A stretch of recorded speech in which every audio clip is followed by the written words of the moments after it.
Me educaron para ser fuerte. En este mundo no sobrevives si no eres como el acero. ¿Creéis que soy cruel? ¿Que soy una mujer horrible, que una abuela no debería hablar así? Bien. Os hace duros y fuertes.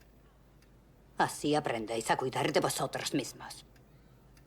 Y no necesitáis la ayuda de nadie. Sí, esta es mi decisión. Puede que algún día me lo agradezcáis. Así que no te da miedo decir la verdad, ¿eh? ¡Qué bueno! Tal vez hayas aprendido algo aquí. Te pasas la vida viendo películas. Y por si fuera poco, malgastas el dinero en revistas de cine. Te llenas la cabeza de sueños que no les ocurren a la gente como nosotros. Dame esa revista. No quiero esa basura en mi casa. Eso es lo que me dijeron los médicos. Ni estás loca ni eres estúpida. Eres una niña.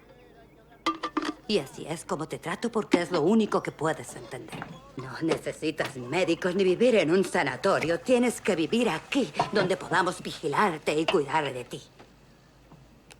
Tú siempre serás una niña. ¿Quién se responsabilizaría de ti? ¿Tú misma? Ese hombre con el que te escapaste quiere tu dinero y Dios sabe que otras cosas. Cosas que ni siquiera te imaginas. Quédate como estás, Bella. Aún no sabes qué sentimientos podría despertarte. Vete a vivir con tu amigo ladrón.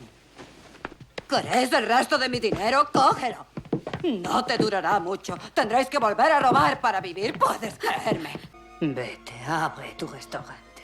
Vive tu vida y ten tus hijos. Si te equivocas, te equivocarás tú. Si yo me equivoco contigo, tendré que cargar con la culpa.